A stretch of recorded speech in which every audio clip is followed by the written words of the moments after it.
نحمده ونصلي على رسوله الكريم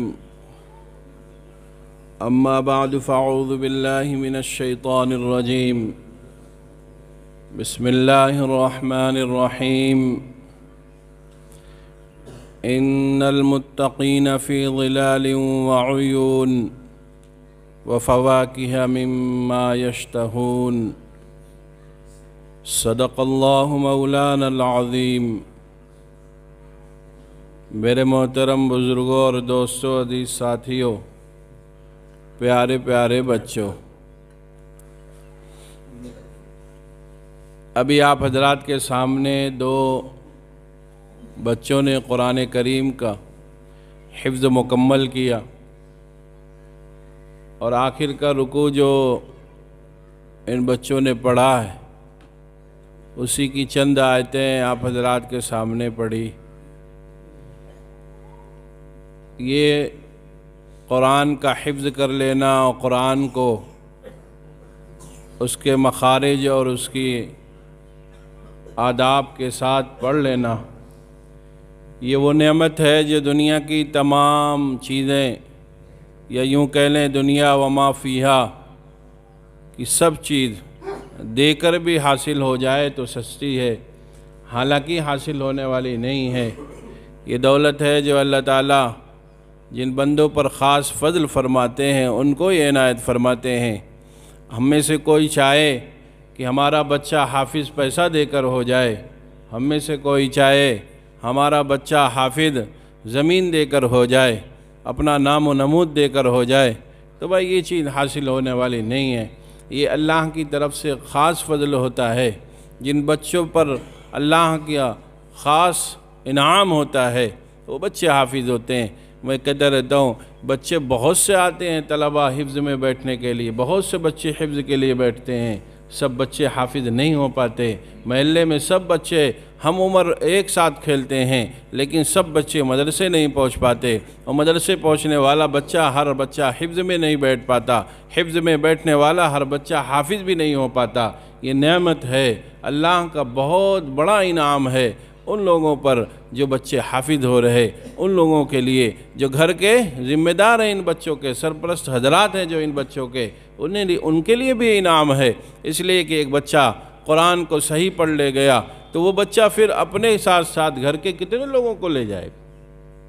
حدیث تو مشہور ہے، سب نے سنی ہوگی کہ تاج پہنایا جائے گا، تو بھائی تاج پہنایا جائے گا تو تاج کی لاج رکھنی پڑے گی، نہیں رکھنی پڑے گی گھر والوں کو۔ آج ہم وہ سوچتے ہیں بچہ حافظ ہو گیا بس کام ہو گیا، نہیں بھائی، بچے کے حفظ کے ساتھ ساتھ اپنے دین کی بھی فکر کرنی چاہیے، اپنے اخلاق کا بھی جائزہ لینا چاہیے۔ ہم نماز کے پابند ہیں یا نہیں ہیں؟ ہمارے اوپر، ہمارے جسم پر شریعت کا نفاذ ہے یا نہیں ہے؟ تاج تو اچھا لگتا ہے کہ تاج مل گیا، خاندان والوں کو یہ لگتا ہے کہ حدیث میں آتا ہے من قرأ القرآن فاستظہرہ فاحل حلالہ وحرم حرامہ ادخلہ اللہ الجنہ وشفعہ فی عشرۃ من اہل بیتہ کلہم قد وجبت لہ النار، کہ 10 لوگوں کو یہ جن لوگوں کے لیے حکم ہو چکا ہوگا لے جاؤ انہیں، ان لوگوں کو پھر یہ جنت تک لے جائے گا۔ ہے بات صحیح، لیکن ہماری بھی اپنی ذمہ داریاں ہیں، ہمارا اپنا بھی ایک نظام ہونا چاہیے۔ جو بچہ حافظ ہوا وہ گھر کے لوگ بھی، خاندان کے لوگ بھی، انہیں بھی یہ بات سمجھنی چاہیے کہ ہمیں بھی نماز کا پابند ہونا ہے، ہمیں بھی تلاوت کا اہتمام کرنا ہے، ہمیں بھی شریعت کے مطابق زندگی گزارنی ہے۔ ہماری گھر کی عورتوں کو یہ بات سوچنی چاہیے، شرعی پردے کا اہتمام کرنا ہے، اور آگے دیگر چیزیں جو ہے، تلاوت کا نظام ہے، گھر کی زندگی ہے، گھر میں بچوں کی اچھی تربیت ہے، یہ جب ہوگی جب فکر مند ہوں گے۔ جائزہ لیا جائے تو یہ بات بڑی صاف ستھری دکھائی پڑے گی۔ حالات ہمارے اچھے نہیں، حالات ہمارے نہیں اچھے۔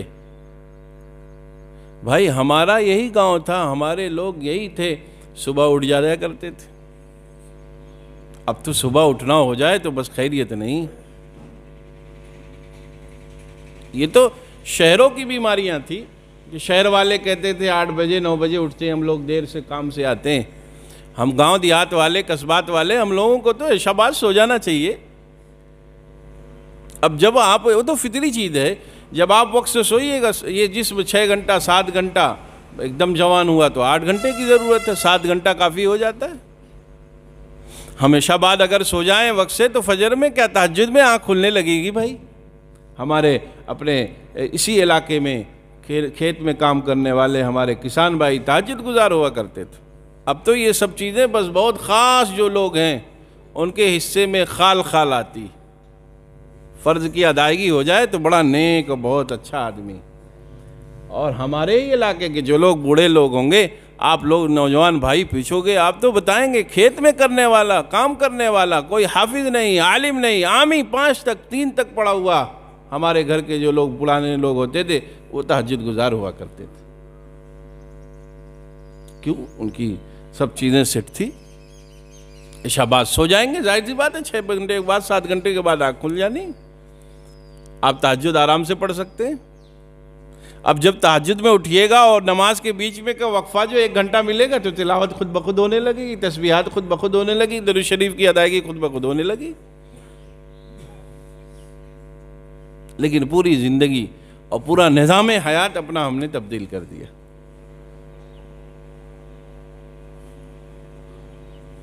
گھر والوں کو اس سلسلے میں خود غور کرنا چاہیے، کر کے سرپرست حضرات جب تک اپنے اندر تبدیلی نہیں لائیں گے، نوجوانوں کے اندر تبدیلی نہیں آئے گی۔ میں بات ایک کہتا رہتا ہوں، وہ حضرت تھانوی رحمۃ اللہ نے لکھی ہے کہ 2 چیزوں سے تربیت ہوتی ہے، ایک تربیت بالقول ہے، ایک تربیت بالعمل ہے۔ ہم تو تربیت بالقول میں بہت آگے آ گئے، گھر کا ہمارا بڑا ذمہ دار سرپرست خوب ڈانٹ پھٹکار لگاتا رہتا ہے، لیکن تربیت بالعمل کوئی نہیں کرنے کو تیار۔ تربیت بالعمل اذان ہوتے ہی مسجد خود آ جائے، اب بچے سے پوچھا جائے کہ نماز میں کہاں تھے، خود چوراہے پہ بیٹھے رہے اور بچے سے پوچھ رہے نماز میں کیوں نہیں پڑھنے گئے، وہ کہے گا بابا آپ بات کیسی کرتے ہو، آپ بھی تو چوراہے کی زینت بنے ہوئے تھے۔ خود تلاوت نہیں کرتا ہے، رمضان المبارک میں اگر قرآن کھل جائے تو بڑی بات ہے، بچے کو کہہ رہا کہ تلاوت تم کیوں نہیں کرنے گئے، وہ کہے گا کہ کیسی بات کرتے ہو، یا آپ کی طاقت سے ڈرے گا، بولے گا تو نہیں لیکن دل میں یہ سوچے گا خود ہی نماز نہیں پڑھتے، خود ہی تلاوت نہیں کرتے، خود ہی جو بیٹھے بیٹھے فالتو کی بات کرتے رہتے ہیں اور مجھے ہر وقت جو ہے تقریر کرتے رہتے، وہ بات نہیں سنے گا۔ ایک بچہ وہ ہے جب آپ عملاً پیش کریے گا، خود نماز کا اہتمام کیجئے گا، خود تلاوت کا اہتمام کیجئے گا، خود غلط مجلسوں سے بیٹھنے سے پرہیز کیجئے گا، وہ بچہ تلاوت کے لیے بڑھے گا، پھر وہ بچہ نماز کے لیے بڑھے گا، پھر وہ بچہ پھر کم سے کم غلط مجلسوں میں بیٹھنے سے پرہیز کرے گا۔ تربیت بالعمل کا ایک اس کی مثال میں دے دیتا ہوں، بات سمجھ میں آ جائے گی۔ آپ گھر میں گئے، گھر کے سرپرست ابا جان، دادا جان، گھر میں دیکھا آپ نے گندگی، آپ نے کہا دیکھو گندگی رہتی، جھاڑو مار دیا کرو۔ اچھا ہاں بھول گئے تھے، بیٹی نے، پوتی نے، بہو نے کہا کہ بھول گئے تھے، کر دیتے ہیں۔ پھر آپ گئے، دیکھا جالا وغیرہ لگا تھا، پھر آپ نے کہا بھائی صفائی نہیں، ہاں وہ رہ گئی تھی، مصروفیت تھی، وہ پھر کر دی۔ لیکن آپ گئے، دیکھا کمرہ گندا تھا، گھر گندا تھا، جھاڑو خود اٹھا کے آپ نے لگانا شروع کر دیا۔ اب بتاؤ بھائی گھر کی ہماری مائیں، بہنیں، بیٹیاں بھولیں گی؟ پھر وہ کہیں گے جلدی صاف کرو، نہیں آتے ہی جھاڑو اٹھا لیں گے، خود ہی سے صاف کرنے لگیں گے۔ تو پہلی والی تربیت بالقول تھی، دوسری والی تربیت بالعمل تھی۔ 2 مرتبہ جھاڑو آپ خود سے اٹھا کے اگر لگا دیجئے، میں یہ نہیں کہہ رہا ہوں آپ کریے گا، نہیں کہیے گا دیکھیے مولوی صاحب اندر کبھی کام کروانے کی بات کریں، میں نہیں کہہ رہا ہوں آپ کریے، میں مثال دے رہا ہوں۔ اگر آپ 1 دن 2 دن صفائی کے لیے خود کھڑے ہو جائیے گا تو وہ پھر نہیں بھولے گا، یہی تربیت بالعمل ہے، اسی کا نام تربیت بالعمل۔ اس لیے جو لوگ گھر کے ذمہ دار ہیں، یہ ان کی اپنی ذمہ داری اپنے لیے بھی بنتی ہے، اپنے بعد والوں کے لیے بھی بنتی ہے۔ اپنے لیے ذمہ داری اس لیے کہ کر کے جاؤ گے نہیں بھائی تو کل تو حساب کتاب ہونا ہی ہونا ہے۔ اپنے لیے ضروری کیوں ہے؟ اپنے لیے ضروری یہ ہے اس لیے کہ کل تو ہونا ہی ہونا حساب کتاب ہے، اور کل جب حساب ہوگا تو بقیہ سب چیز معلوم ہی ہے، نہ چھپنے والی ہے، نہ دبنے والی ہے، نہ وہاں پہ رشوت چلنے والی، جو چیز ہوگی سب صاف صاف آ جائے گی۔ اس لیے اپنے لیے بھی ضروری ہے۔ محلوں میں، چوراہوں پر، بیٹھنے کی مجلسوں کو آباد نہ کرو بھائی، مسجدوں کو آباد کریے، اپنے آپ کو ذکر اذکار میں لگائی۔ دنیاوی زندگی بڑی مختصر ہے، حالات روزانہ کے حوادثات ارد گرد کے آپ کے ماحول سے آپ جائزہ لے سکتے ہیں۔ زندگی بڑی مختصر ہے، جتنا اچھا استعمال کر لیجئے گا اتنا ہی کام میں لگ جائیے گا، اور خود نیک بنیے گا، بچوں پہ بھی اس کا اثر پڑے گا، خود دیندار بنیے گا، گھر کی عورتوں پہ بھی اس کا اثر پڑے گا، خود نماز کا اہتمام کیجئے گا، اگلی نسل نمازی بن جائے گی، خود تلاوت کا اہتمام کریے گا، اگلی نسل آپ کی تلاوت کرنے والی بن جائے گی۔ تلاوت کا ہے اہتمام بھائی؟ نہیں ہے۔ خال خال لوگ نظر آئیں گے مسجد میں، ایک دو لوگ ہوں گے جن کی سپرد پورے گاؤں کا یہ کام رہتا ہے بیچارے، فجر کے بعد مسجد میں دو ایک لوگ مل جاتے ہیں، اور دو چار چھ لوگ ایسے ہوں گے جو اپنے گھروں میں پڑھتے ہوں گے بس۔ اس لیے یہ کام گھر کے ذمہ داروں کا بہت اہم ہے، خود بھی کریں، اپنے بچوں سے بھی کروائیں۔ ماحول بگڑ گیا، ترتیب بگڑ گئی زندگی گزارنے کی، پھر سنوارنے اور سنبھالنے کا آپ کا جو موقع یہ چھوٹا ہوا ہے، پھر اس کا کوئی بدل نہیں ملے گا۔ ایک جنریشن کے بعد اگر ایک نظام بدلا، پھر وہ تیسری جنریشن کو وہی نظام ملتا ہے، وہ اور اس میں ترقی کرے گا، پیچھے نہیں آئے گا۔ اگر ہم تلاوت فجر کے بعد نہیں کر رہے اور ہمارا بچہ 8 بجے اٹھ رہا ہے، کل آپ کا ہمارا جو پوتا ہوگا، تیسری نسل جو ہوگی، وہ کیا، وہ تو سورج ڈوبا کے پھر اٹھے گا۔ آج اگر ہم اپنے نظام میں لگے رہے تو یہ بچے جو دیکھ دیکھ کر کم سے کم اگر 8 بجے نہیں تو فجر کے وقت نہیں تو فجر بعد تو تلاوت کر لیں گے کچھ دیر۔ آپ دیکھو تھوڑا سا اگر کوشش کر لی جائے گی تو پورے محلے کا، پورے گاؤں کا نظام تبدیل ہوگا۔ اور وہ کسی کے لیے نہیں کرنا ہے، اپنے لیے کرنا ہے بھائی، کسی اور کے لیے نہیں کرنا ہے، کسی مولانا صاحب کے لیے نہیں کرنا ہے، ناظم صاحب کے لیے نہیں کرنا، اپنے لیے کرنا ہے، اپنی نسل کے لیے کرنا ہے، اپنے دین کے لیے کرنا ہے، اپنی آخرت کی فکر کرنی۔ اس میں کوئی کسی کا حصے دار نہیں ہے، کوئی کسی کا شیئر لینے والا نہیں ہے، کوئی کسی کی چیز چھیننے والا نہیں، سب کا ایمان ہے اس بات پر۔ اس لیے یہ جو نظام ہماری زندگی سے بڑی تیزی سے نکلتا ہوا جا رہا ہے، ہم میں سے ہر شخص جائزہ لے لے بس، تو پھر سمجھ میں آئے گا کہ ہم کتنی تیزی سے ترقی پہ چل رہے۔ اللہ تعالی ہم سب کو عمل کرنے کی توفیق عنایت فرمائے، ہم سب کو عمل کرنے کی توفیق عنایت فرمائے، نماز کا اہتمام کرنے والا بنائے، تلاوت کا اہتمام کرنے والا بنائے، اور اپنے گھر میں جو دینی ماحول ایک دم سے بگڑ گیا ہے، ہم سب کو اپنے گھروں کا ماحول دیندارانہ ماحول بنانے کی فکر عطا فرمائے۔ اور یہ سب چیزیں جب ہوگی، جب علماء کے قریب رہیے گا تب ہوگی، علماء کے قریب رہیے گا تب یہ بات حاصل ہونے والی، وہاں آئیے جائیے گا تب یہ چیز آپ کی زندگی میں آنے والی۔ اس لیے مادے کے پیچھے انسان اتنا دوڑتا ہے اپنا وجود بھلا دیتا ہے، اپنے آپ کو بھلا دیتا ہے، بھول جاتا ہے کہ میری آمد کس لیے ہوئی، میں دنیا میں آیا ہوں کس لیے، میں مسلمان ہوں تو مسلمانوں کا حق کیا ہے، وہ سب بھول جاتا ہے۔ اللہ تعالی ہم سب کو عمل کرنے کی توفیق عنایت فرمائے۔ جن بچوں نے پڑھا، اللہ ان کے پڑھنے کو قبول فرمائے، اساتذہ کو اپنی شان جزا بدلہ نصیب فرمائے۔ اور ایک بات آخری کہہ دیتے ہیں بھائی کہ ہم میں سے ہر شخص کو یہ بات ذہن میں رکھنی چاہیے کہ اگر ہم اپنے دینی شعائر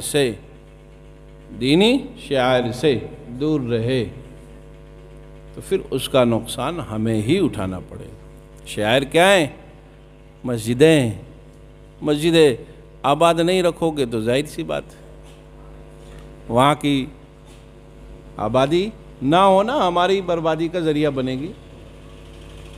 اپنے مکاتب کا خیال نہ رکھنا، اپنے مدارس کا خیال نہ رکھنا، اپنے علماء کا خیال نہ رکھنا، اپنے حفاظ کا خیال نہ رکھنا اپنے لیے نقصان دہ بات ہے۔ ٹھیک ہے، کسی کا کسی سے جو ہے مزاج مل سکتا ہے، نہیں مل سکتا، یہ بات تو ہو سکتی ہے، لیکن بہرحال سب کو ان چیزوں کا خیال رکھنا چاہیے۔ اس سے ہماری اپنی زندگی ہے، بالخصوص اس ملک عزیز میں، وطن عزیز میں ہم جتنا ان چیزوں سے جڑ کے رہیں گے، ان کا وجود ہمارا وجود ہے، اور اگر ہم ان چیزوں سے دور رہے تو پھر ہمارے لیے بھی بدحالی کا یہ سب چیزیں ذریعہ بننے والی۔ اللہ تعالیٰ عمل کی توفیق عنایت فرمائے۔ اللہم صلی علی سیدنا مولانا محمد عبدہ ورسولہ کلما ذکرہ الذاکرون کلما غفل عن ذکر الغافلون۔ اے اللہ ماد اپنے فضل و کرم سے ہم میں سے ہر ایک کے قصوروں کو، گناہوں کو معاف فرما، ہم میں سے ہر ایک کو اپنا قوی صحیح تعلق عطا فرما۔ اے اللہ ہم میں سے جو پریشان حال ہیں ان کی پریشانیوں کو دور فرما، جو مقروض ہیں انہیں قرض کی ادائیگی میں آسانیاں عطا فرما۔ اے اللہ جو بیمار ہیں انہیں شفا عطا فرما۔ اے اللہ جن بچوں نے قرآن کریم کا حفظ مکمل کیا ہے، اللہ ان کے پڑھنے کو قبول فرما لیجئے۔ جو غلطیاں کوتاہیاں ہوئی ہیں اللہ سب کو معاف فرما دیجئے، اور اساتذہ کو اپنی شایان شان جزا بدلہ نصیب فرمائیے۔ اے اللہ اس مدرسے میں خیر اور برکت نازل فرمائیے، کام کرنے والوں کو اصول کے ساتھ کام کرنے کی توفیق مرحمت فرمائیے۔ اے اللہ محلے کے اور گاؤں کے سب لوگوں کو نماز کا اہتمام کرنے والا بنا دیجئے، تلاوت کا اہتمام کرنے والا بنا دیجئے، شریعت کے مطابق ہم سب کو اپنی زندگی گزارنے کی فکر عطا فرما دیجئے۔ اے اللہ محض اپنے فضل و کرم سے ہم میں سے ہر ایک کے قصوروں کو، گناہوں کو معاف فرما دیجئے۔ اے اللہ بڑے گناہ ہوئے ہیں، بڑے خطائیں کی ہیں مالک ہم نے، اللہ ہم سب کو معاف فرما دیجئے۔ اے اللہ ہم سب کو معاف فرما دیجئے، آئندہ گناہوں سے بچنا آسان فرما دیجئے، گناہ والی مجلسوں سے بچنے کی توفیق مرحمت فرما دیجئے۔ اے اللہ ہم ادھر ادھر بیٹھ کر اپنا وقت قیمتی ضائع کرتے رہتے ہیں، اے اللہ ہم سب کو صحیح سمجھ عطا فرما دیجئے۔ اپنی زبان کو اللہ ہم سب کو آپ اپنی یاد میں لگانے کی توفیق مرحمت فرما دیجئے۔